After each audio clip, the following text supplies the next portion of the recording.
राजा महाराज, आपने मुझे क्यों बुलाया? राजा पृथ्वीराज ने कहा, जयपाल, हम बहुत बड़ी मुसीबत में हैं। न जाने कहां से एक जादूगर आया है जो हमें बार बार नुकसान पहुंचा रहा है और हिंदू धर्म को जलील कर रहा है। वो कहता है कि हिंदू धर्म तो हम परस्ती है और ये मूर्तियां हमें कुछ नहीं दे सकती। क्या तुम ये बर्दाश्त कर सकते हो? क्या तुम चाहते हो कि बड़े सगीर से हिंदू धर्म मिट जाए? क्या तुम चाहते हो कि कोई तुम्हें शिकस्त दे? ये सुनते ही जयपाल जादूगर सख्त गुस्से में आ गया और बोला, मुझसे बड़ा जादूगर इस भारत में कोई नहीं है। मुझे हराएगा वो कौन है और भारत से हिंदू धर्म मिटा देगा? इतनी जुर्रत किसकी है? राजा महाराज, आप फिक्र न करें, मैं उसका मुकाबला करूंगा, उसे खत्म कर दूंगा। ये बात खत्म होते ही जयपाल जादूगर ख्वाजा मोइनुद्दीन चिश्ती को तलाश करने निकला। उस वक्त ख्वाजा मोइनुद्दीन चिश्ती अपने चंद मुरीदों के साथ एक जगह बैठे थे। आपने फरमाया, नमाज का वक्त हो गया है, अजान दो, नमाज अदा करो। एक शख्स ने अजान देना शुरू कर दी। जब सब लोग नमाज में खड़े थे, एन उस वक्त जयपाल जादूगर आसमान से उड़ता हुआ उनकी तरफ आता नजर आया। ये देखकर एक शख्स ने कहा, हजूर, ये जादूगर तो हमें नुकसान पहुंचाएगा। सुना है इसके जादू की बड़ी ताकत है।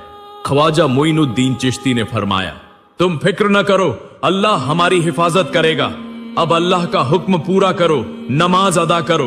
ये कहकर आपने नमाज शुरू की। दूसरी तरफ जयपाल जादूगर ने दूर से देखा कि चंद अजनबी लोग कोई इबादत या साधना कर रहे हैं, लेकिन वो समझ न सका कि वो क्या कर रहे हैं। वो जरा करीब आया तो समझ गया कि ये वही दरवेश है जिसका जिक्र राजा ने किया था। ये देखकर वो इंतकाम की आग में जल उठा, लेकिन उसने गौर किया कि वो लोग उसकी तरफ देख भी नहीं रहे, बल्कि यकसुई से इबादत में मशगूल हैं। उसने दिल में कहा, यही मौका है, अभी इनका खात्मा कर देना चाहिए। चुनाचा एक जगह खड़े होकर अपने तंत्र मंत्र और काले जादू की मदद से उनकी तरफ आग का एक गोला फेंका, लेकिन हैरतअंगेज तौर पर उस अजीम जादूगर का आग का गोला जैसे ही ख्वाजा मोइनुद्दीन चिश्ती के करीब पहुंचा, फौरन गायब हो गया। ये देखकर जयपाल जादूगर मजीद गुस्से में आ गया।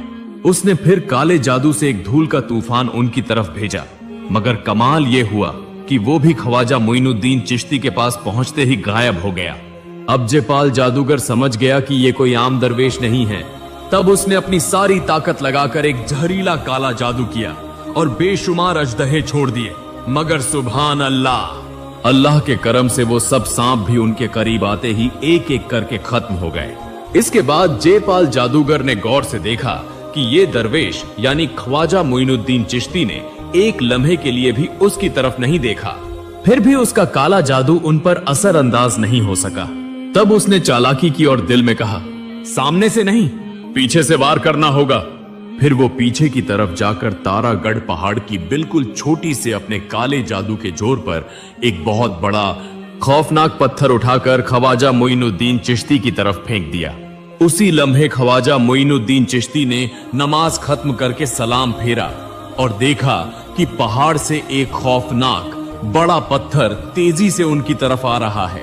तब ख्वाजा मोइनुद्दीन चिश्ती ने सिर्फ आसमान की तरफ देखकर कहा, ए पत्थर, अगर तू अल्लाह की तरफ से आया है तो आ और मुझे कुचल कर मार डाल, लेकिन अगर तू शैतान की तरफ से आया है तो अल्लाह के हुक्म से वहीं रुक जा। ये बात कहते ही अल्लाह के हुक्म से पत्थर की जुबान खुल गई। पत्थर कहने लगा, या ख्वाजा गरीब नवाज, मैं शैतान की तरफ से आया हूं, मुझे माफ कर दो, मुझे बचा लो। तब ख्वाजा मोइनुद्दीन चिश्ती ने उस पत्थर की तरफ 2 उंगलियों से इशारा किया और फौरन ही पत्थर वहीं रुक गया। तब से आज तक वो पत्थर तारागढ़ पहाड़ पर खड़ा है और तारीख का गवाह है। ये अल्लाह की कुदरत और ख्वाजा मोइनुद्दीन चिश्ती का मौजिजा था। जयपाल जादूगर ने जब अपनी आंखों से यह मंजर देखा तो हैरान व शशदर रह गया। उसे यकीन हो गया कि उसका मुकाबला करने की ताकत किसी में नहीं। अब वो खौफ के मारे भागने लगा। तब ख्वाजा मोइनुद्दीन चिश्ती ने अपनी जूतियों से कहा, जाओ, उसे यहां ले आओ। फिर वो जूतियां हवा में उड़ती हुई गईं और जयपाल जादूगर को घेर लिया। वो किसी तरफ भी न जा सका। आखिरकार जयपाल जादूगर ख्वाजा मोइनुद्दीन चिश्ती के पास आकर कहने लगा, मुझे माफ कर दो, मैं नहीं जानता था आप कौन हैं। आज तक मुझे कोई नहीं हरा सका, मगर आज मैं आपके सामने शिकस्त तस्लीम करता हूं। जयपाल जादूगर ने इतनी आजिजी और मिन्नत समाजत से माफी मांगी कि ख्वाजा मोइनुद्दीन चिश्ती ने उसे माफ कर दिया। तब जयपाल जादूगर ने कहा, आप कौन हैं इतने रहमदिल? मैं आपको कत्ल करना चाहता था, इसके बावजूद आपने माफ कर दिया। ख्वाजा मोइनुद्दीन चिश्ती ने फरमाया, खुद अल्लाह रब्बुल आलमीन बेहद रहम फरमाने वाला है और हमारे प्यारे रसूल मोहम्मद भी रहीम हैं। मैं तो अल्लाह का बंदा और रसूल का पैरोकार हूँ, तो फिर मैं क्यों माफ न करूँ? जयपाल, अल्लाह के रास्ते पर आ जाओ। अल्लाह के सिवा कोई माबूद नहीं, वो यकता और बेशरीक है। जयपाल, तुम जो पूजा करते हो ये तो हम परस्ती है। पूजा छोड़कर एक अल्लाह की इबादत करो। तब जयपाल जादूगर ने कहा, हजूर, आज से मैं आपका मुरीद हूँ, मुझे कलिमा पढ़ाकर मुसलमान कर दे।